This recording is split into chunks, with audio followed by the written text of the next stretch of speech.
자, 오늘 말씀의 제목은요, 한번 띄워주십시오. 네, 하나님께서 주목하시는 1%의 사람이라는 제목입니다. 하나님께 주목하시는 1%의 사람. 앞으로 그 5월 한 달 동안 대체 하나님께서는 이 삶의 불안 가운데 누구를 주목하고 어떤 교회를 주목하는지를 좀 살펴봤으면 좋겠습니다. 다른 정보가 아닌 성경 안에서 역사잖아요. 역사 안에서 하나님 대체 누구를 주목하시는지 여러분 기대되고 말씀을 함께 나눴으면 좋겠습니다. 대체 하나님은 누구를 주목하실까? 어제 저녁 식사를 하고 나서 KBS의 한 시사 프로그램을 봤습니다. 제목이 잘 기억이 나지 않지만 코로나 시대의 생존에 관련된 시사 프로였습니다. 부산, 울산, 또 중국, 인도, 일본, 베트남 지금 각국에서 이 코로나 사태 이후에 이 소시민들, 그러니까 일반 서민들의 삶을 밀착 취재한 내용들이었습니다. 그런데 한국뿐만 아니라 전 세계적으로 정말 어렵더라고요. 그것이 마치 대사를 짠 듯하게 똑같은 단어가 나와요. 정말 힘들다는 것이었습니다. 특별히 부산에서 무역업을 하는 이 회사에서는 더 이상 일거리가 없으니까 수출이 안 되니까 공장이 돌아가지 않고, 공장이 돌아가지 않으니까 근처에 식당도 활성화되지 않고 그런 위기에 처했다고 얘기를 하고, 또 이런 식당도 지금 그 예전에 예약을 받았던 식당도 사람들이 오지 않으니까 폐업을 좀 생각을 하고 있고 참으로 어렵습니다. 또 어제 제가 보면서 중국의 어떤 배달을 하는 한 사람이 등장합니다. 그러니까 거의 끼니를 거를 정도로 배달을 하고 있더라고요. 근데 참 마음에 안타까운 것은 이 아빠와 엄마가 아이가 떨어서 거의 0.3 평? 몇 평 한 거의 1평, 2평 아주 작은 쪽방쪽 같은 데서 거기 기거하면서 지금 먹고 살고 있더라고요. 왜냐하면 지금 아이들과 함께 있을 수 있는 경제적인 상황이 안 되니까 엄마 아빠가 나와서 돈을 벌고 있습니다. 그리고 또 보니까 인도에서도 인도에서도 지금 인도는 더 심하지 않습니까? 그러니까 지금 거리 제한을 크게 두기 때문에 도로에 나오게 되면 어떡하죠? 경찰들이 막 엉덩이 때리잖아요. 근데 오늘 그때 이 TV에 한 요리사더라고요. 원래는 요리사인데 먹고 살 게 없으니까 지금 막는 것을 두려워하지 않고 지금 택배를 하고 있는 것을 보여주고 있더라고요. 일본도 마찬가지고 베트남도 마찬가지입니다. 근데 사실 이게 꼭 어떠한 이분들만의 이야기겠습니까? 직장인 다니는 한국 사람들은 안 그렇습니까? 여러분 지금 직장인들이 지금 가장 두려워하는 것 중 하나가 뭐냐면 포스트 코로나 이후에 되게 달라졌거든요. 환경도 달라지고 많은 부분이 달라졌기 때문에 거기에 또 새롭게 적응하는데 쉽지가 않습니다. 그러니까 지금 전 세계적으로 우리가 체감하는 온도보다 상당히 피부적으로 쉽지 않을 만한 상황입니다. 그런데 저와 아내가 식사를 마치고 가장 눈길이 끄는 한 장면이 있었습니다. 이게 누구였냐면 어떤 전세 버스 기사 아저씨였어요. 연세가 한 65세 정도 된 분이었습니다. 머리가 희끗희끗하신 분이셨는데 이분은 소속 전세 버스 기사분이 아니었습니다. 스페어 기사라고 하더라고요. 스페어 기사는 파트타임을 말합니다. 그래서 일거리가 있으면 가서 운전을 해줘서 먹고 사는 분이었습니다. 근데 처음에는 그 취재 기자의 이야기에 담담하게 얘기를 하다가 갑자기 이분이 눈물을 터뜨리시는 거예요. 그러면서 이렇게 얘기합니다. 정말 손님도 없는 것 뿐더러 매달마다 두렵다고, 정말 불안하다고. 근데 그 나이 드신 분이 눈물을 흘리시더라고요. 여러분 나이 드신 분들이 체면이 있으면 잘 안 하게 되잖아요. 그래도 어른 체면이 있다 생각해도 안 할 수 있는데 그 프로에서 눈물을 막 흘리시는 거예요. 그러니까 거기서 느껴지는 불안감과 두려움을 정말 느꼈습니다. 정말 마음이 아팠어요. 그러면 이 문제를 어떻게 해결할 것인가에 대해서 사실 이건 되게 복잡한 겁니다. 이 문제는 정책도 들어가야 되고 실천도 들어가야 되고 행정도 들어가야 됩니다. 그래서 참으로 어려운 상황에 있는 건 사실입니다. 그러면 믿는 성도들은 괜찮을까요? 여러분 믿는 분들, 지금 예배드리고 있는 분들은 괜찮을까요? 사실 현실적인 상황은 다르지 않습니다. 그러나 그럼에도 불구하고 성경을 보면 지금 제가 열거했던 이런 고난과 위기와 시련을 닥친 그 상황을 이스라엘 역사에서도 겪었고요. 믿는 사람들 중에도 겪었습니다. 근데 그들이 어떻게 삶의 불황에서 헤쳐나왔냐는 거예요. 그 답을 발견했으면 좋겠습니다. 대체 그것이 무엇이었을까? 같은 삶의 불황이지만 하나님께서 주목하신 1% 사람은 대체 이 불황을 어떻게 헤쳐나왔는지 여러분 궁금하지 않으십니까? 살펴보도록 하겠습니다. 먼저 띄워주십시오. 오늘 시편을 봤으면 좋겠는데요. 시편을 보게 되면 다음 거 띄워주십시오. 시편 너는 누구인가? 시편은 멜랑히톤이라는 사람은 이 시편, 구약에 있는 시편을 이렇게 얘기합니다. 세계에 현존하는 작품 중에서 최고의 우아함을 가진 작품이다. 마치 부부의 세계에 나오는 기묘처럼 아주 우아함을 가지고 있는 성경이 시편이라고 합니다. 두 번째는 밀턴이라는 학자는 이에 필적할 만한 작품이 없다 라고 얘기를 해요. 그리고 교부 신학자인 아타나시우스라는 사람이 있습니다. 이 사람은 뭐라고 얘기했냐면요, 모든 시편은 모든 신학의 요약서다라고 얘기합니다. 그런데 이 시편이 정말 끌리는 이유가 있습니다. 왜 많은 사람들이 이렇게 찬사를 보내고 이 시편 말씀에 되돌아오냐면요, 이유가 딱 한 가지예요.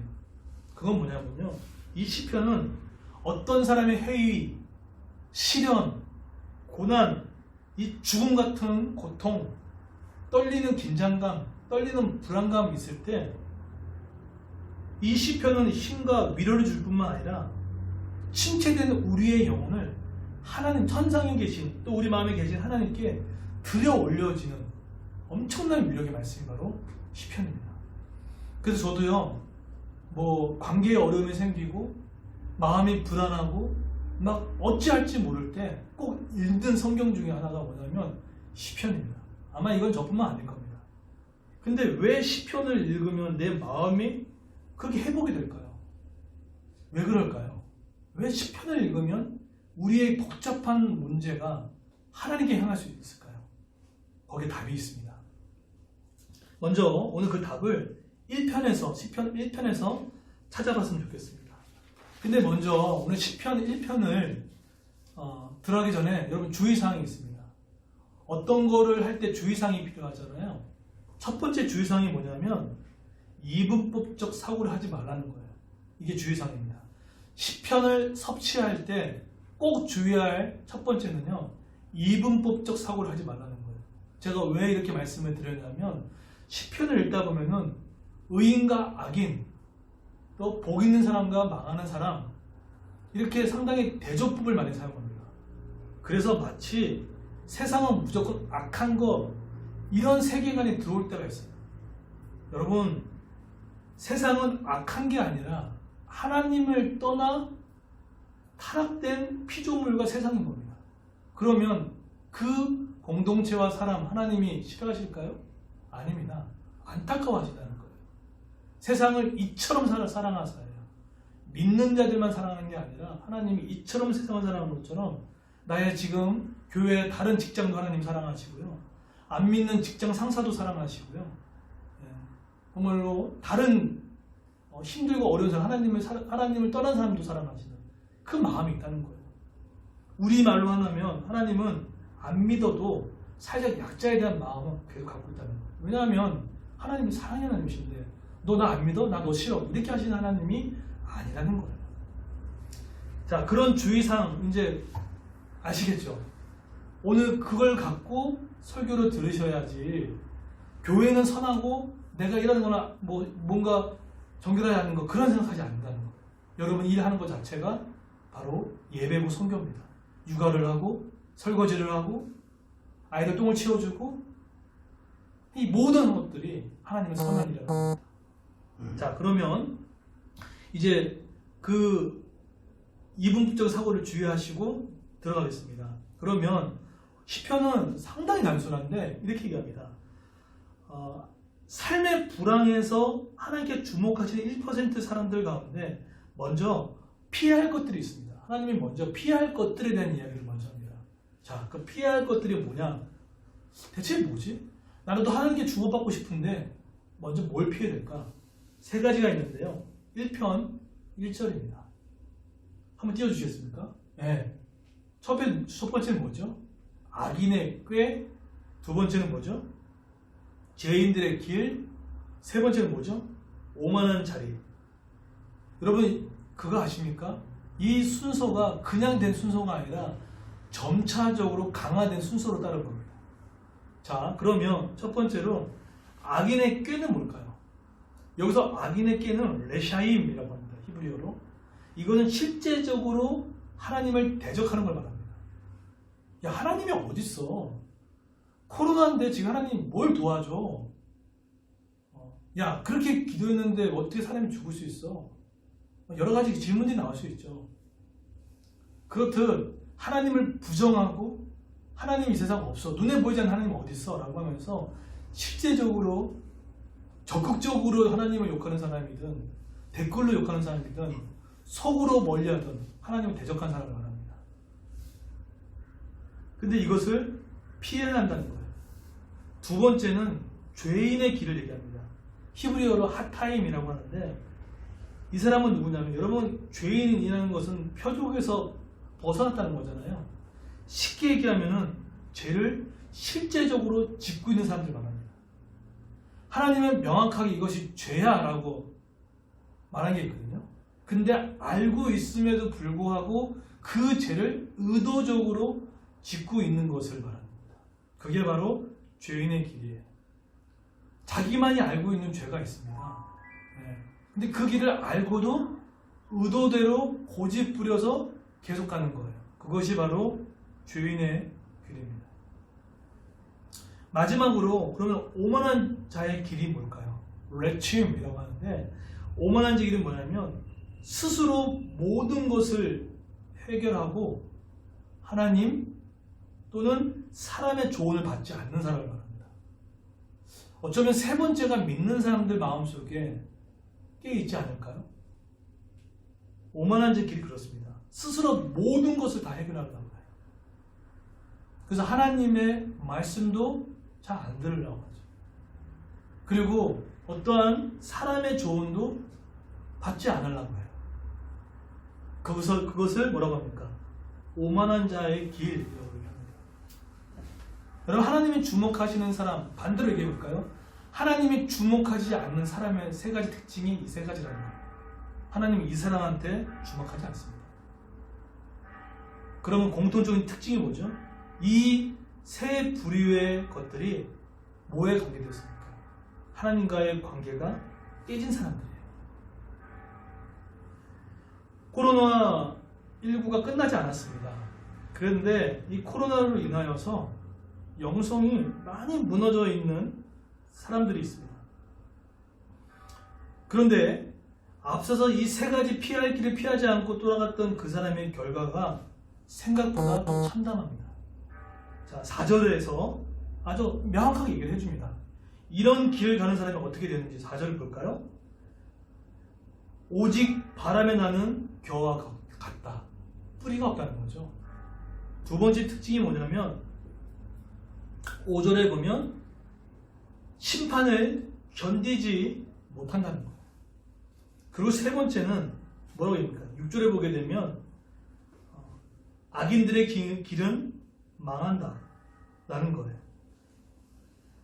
여러분, 이 세 가지를 종합해 보면은 결국은 불안정할 수밖에 없다는 거죠. 열심히 살았는데 그 끝이 좋지 않다는 거죠. 그게 바로 이 세 가지의 길을 걸어갔다는 겁니다.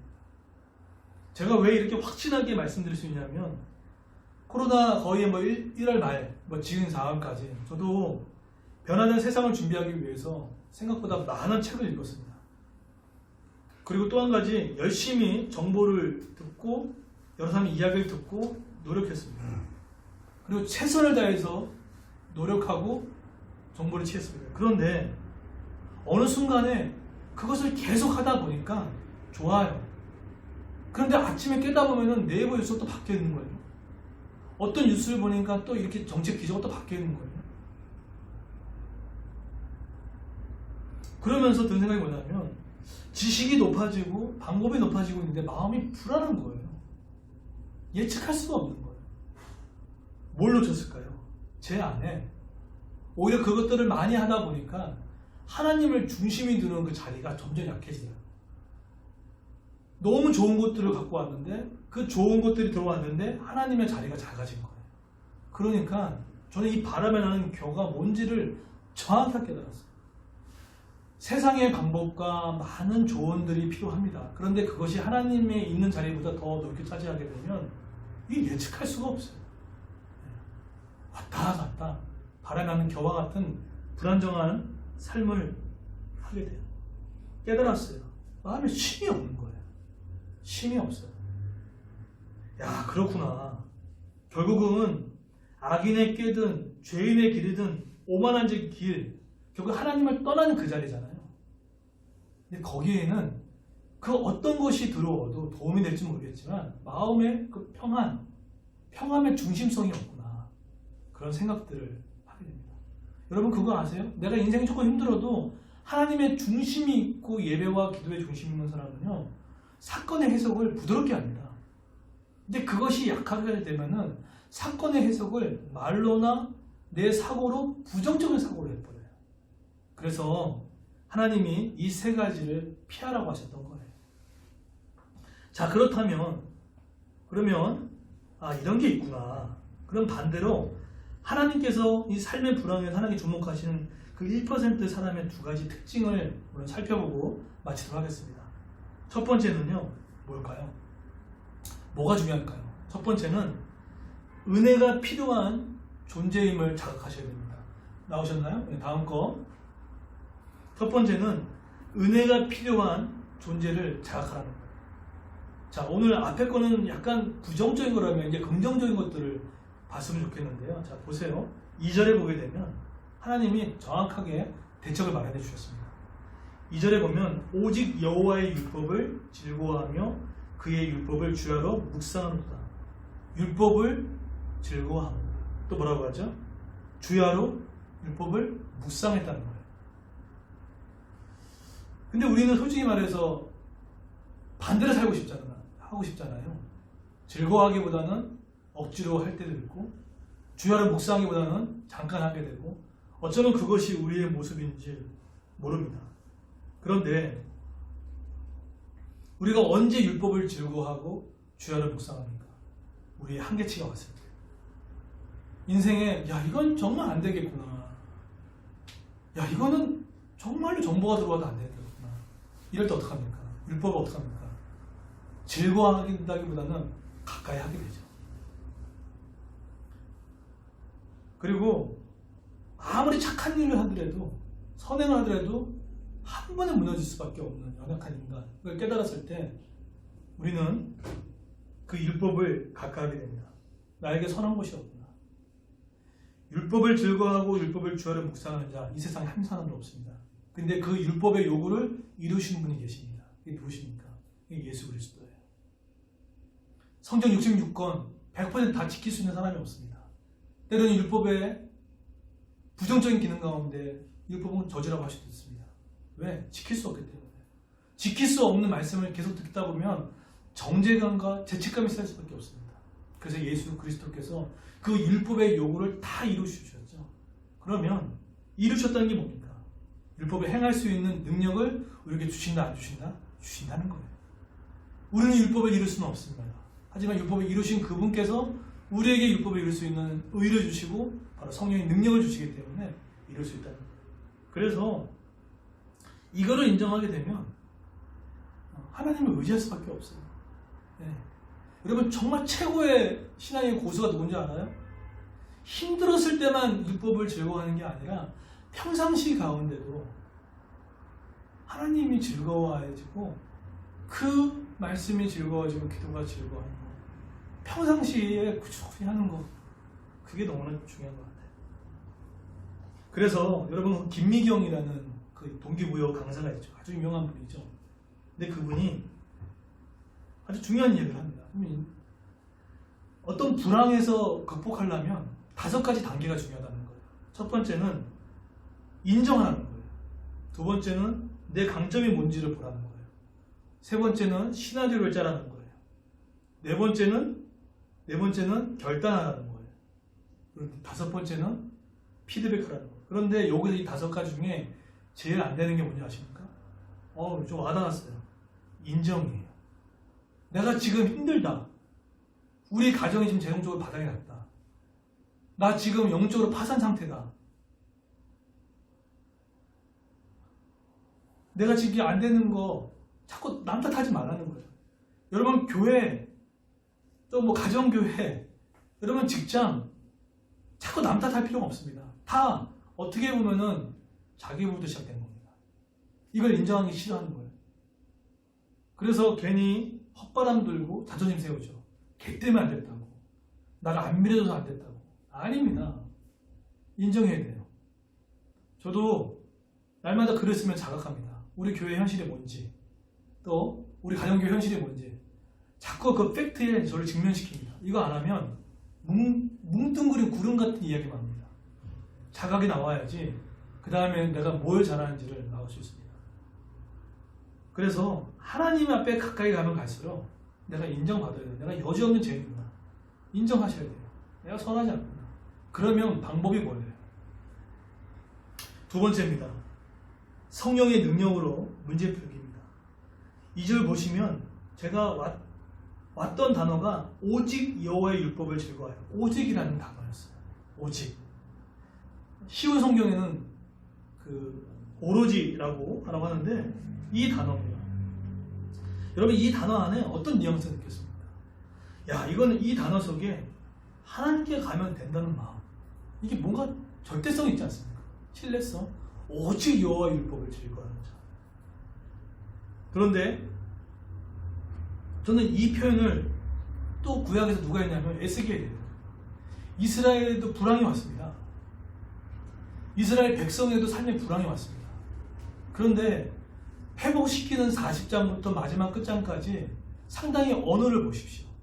하나님의 언어가 부정적인 단어가 없어요. 상당히 긍정적이고 가능케 하게 합니다. 그런데 요게 가능케 할 수 있었던 건 에스겔의 잘남이 아니었습니다. 40장부터 48장에 많이 나오는 단어 하나 꼽으라면 내가예요. 내가. 그 내가 누굽니까? 하나님이에요. 부정적인 상황 또 여러 가지 불황 중 가운데 하나님은 내가 하겠다는 그 안에 하나님 서서 이 문제를 해결해 나가시죠. 시편 3편에 보시면 시편 다윗이 그 아들 압살롬의 피해에서 피할 때예요. 그럴 때 이렇게 표현하죠. 여호와여 나의 대적이 어찌 그리 많은지요. 일어나 나를 치는 자가 많다. 지금 위기 상황입니다. 그런데 이 시편에 다윗이 4절 보니까 이 문제를 어떻게 풉니까? 4절 보세요. 내가 나의 목소리 여호와께 부르짖으니 그의 성산에서 응답하시도다. 천만이 나를 둘러싸고 많은 자가 줄을 치는데 다윗의 방법은 뭐라고 하죠? 여호와께 부르짖으니 그 성산에서 응답하시도다. 이거예요. 다윗은 삶의 불황을 오랫동안 겪었던 사람이었습니다. 근데 이 불황을 겪을 때마다 몸으로 체득화된 게 있었어요. 이게 뭡니까? 이건 하나님께 가면 된다는 거예요. 시편 1편도 오직도 마찬가지죠. 누가 강합니까? 문제 터졌을 때 내가 갈 곳이 있는 사람, 그 사람이 강합니다.